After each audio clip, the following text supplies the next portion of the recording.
fait éclater.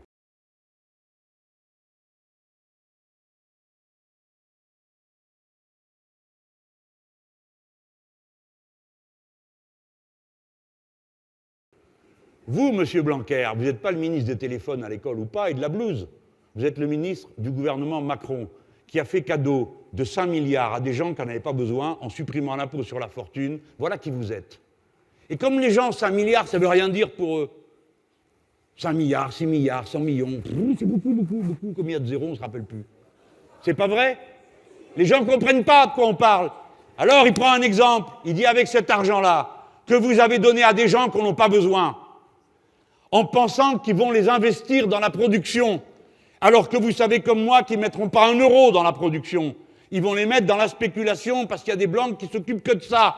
Et que si vous voulez mettre 1 euro qui vous rapporte 3% dans la production, vous préférez les mettre dans n'importe quoi, c'est-à-dire dans la spéculation qui vous rapporte du 12, du 13, du 14 ou du 15, parce que c'est ça les taux de rendement aujourd'hui. Ces gens-là ne remettront pas leur argent dans la production. Ce n'est pas vrai. Il ne fallait pas le leur donner. Il ne fallait pas le leur donner pour que les gens comprennent de quoi on parle. On leur dit, mais avec cet argent-là, il y avait de quoi nourrir tout le pays, tous nos gamins, tous les jours à l'école avec la cantine gratuite. Voilà pourquoi il a eu raison, Corbière, de prendre cet exemple. Écoutez-moi, parce que vous allez voir comment, avec une idée comme ça, on en fait avancer des paquets d'autres. D'abord, vous comprenez qu'il faut leur donner à manger. Vous autres, vous le savez comme moi. Les gosses, des fois, le repas à la cantine, c'est le seul qu'ils font. Vous le savez, hein? Il y a une misère cachée. Nous, on sait qu'elle existe. Les gens sont dignes, ils ne la montrent pas.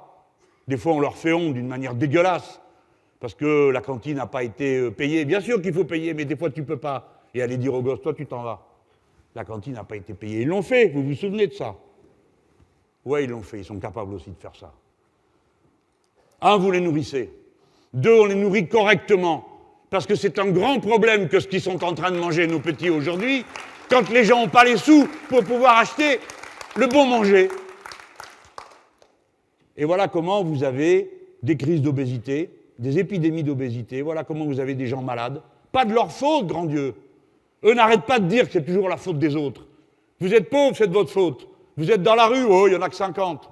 2300, ils en ont trouvé à Paris. Et l'autre, il dit 50. Et en plus, il ajoute, c'est parce qu'ils ont choisi. Oui.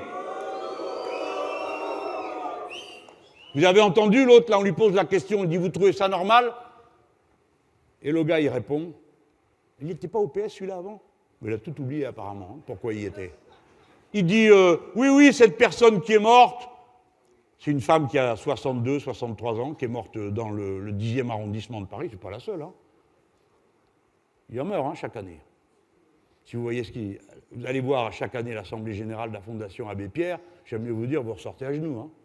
Tellement vous êtes dévastés par le spectacle de la misère qui existe dans ce pays, hein, comment les gens la portent, essayent de la cacher, des gens empilés dans des micro-logements, un paquet de gens en même temps, des gens blessés, des personnes âgées qui ont pour seule joie de pouvoir s'asseoir sur un banc. Vous savez que maintenant ils mettent des trucs pour que les gens ne puissent pas s'asseoir sur le banc. Et ainsi de suite, quel monde cruel et abominable. Alors il dit, oui, mais cette dame, on lui avait proposé de l'héberger, ben elle a refusé. Et vous savez quoi?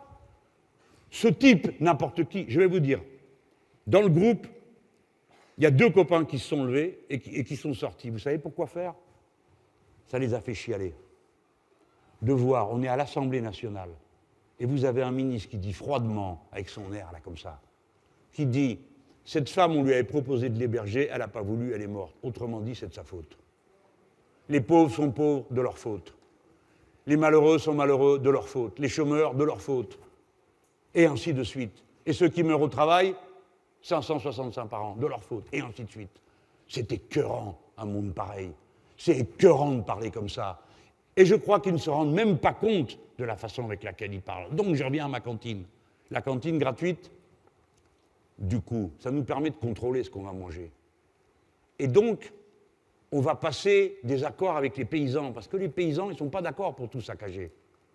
Ils veulent bien changer leur manière de faire. Ils ont toujours été disponibles. Ils n'ont pas arrêté de changer leur manière de faire. Mais il faut qu'ils puissent en vivre. Si nous faisons cette cantine gratuite de mon ami Corbière, eh bien, nous pourrons développer l'agriculture vivrière locale. Mais mes amis, demandez-vous à combien de kilomètres de chez vous est la première carotte qui pousse dans le coin. Et vous aurez des surprises.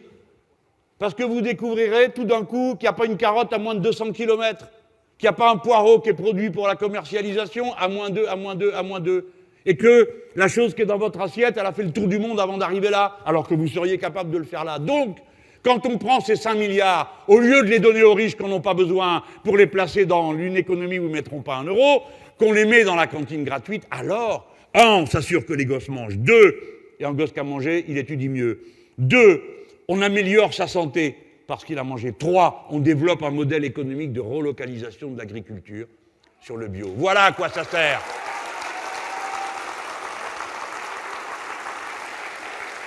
Et vous avez vu ce qu'il a répondu, le méprisant? Il lui a dit « Ah, avec votre paye, vous pouvez vous payer la cantine pour votre fille. » Mais on ne parle pas de nous. C'est qu'est-ce que vous êtes en train de nous dire, monsieur? Je vais vous dire ce qu'il a dit. Il lui a dit « Hé, Corbière, profite et tais-toi. Profite et tais-toi. » Eh bien, ce n'est pas notre morale. Celui qui peut, il aide les autres.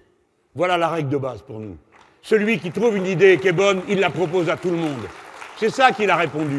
Et après, pour aggraver son mépris, il dit « Ah oui, il y a aussi le problème de l'hygiène des pipis. » Oui, d'accord. Eh bien oui. Alors, qu'est-ce que vous proposez? Eh ben non, il a dit ça juste pour nous mépriser. Il ne comprend même pas de quoi on parle. Vous comprenez? Ces gens sont tellement arrogants. Ils sortent tellement de la caste. Ils n'en sont pas sortis. Celui-là, vous savez d'où il sort? Il était le directeur de l'enseignement scolaire, ça s'appelle comme ça, dans la haute administration de l'éducation nationale. Et monsieur Je sais tout, il a supprimé 80 000 postes sous monsieur Nicolas Sarkozy. Et le revoilà qui vient pour terminer la basse besogne qu'il n'avait pas eu le temps de finir la dernière fois. Voilà ce qu'il est, et rien d'autre.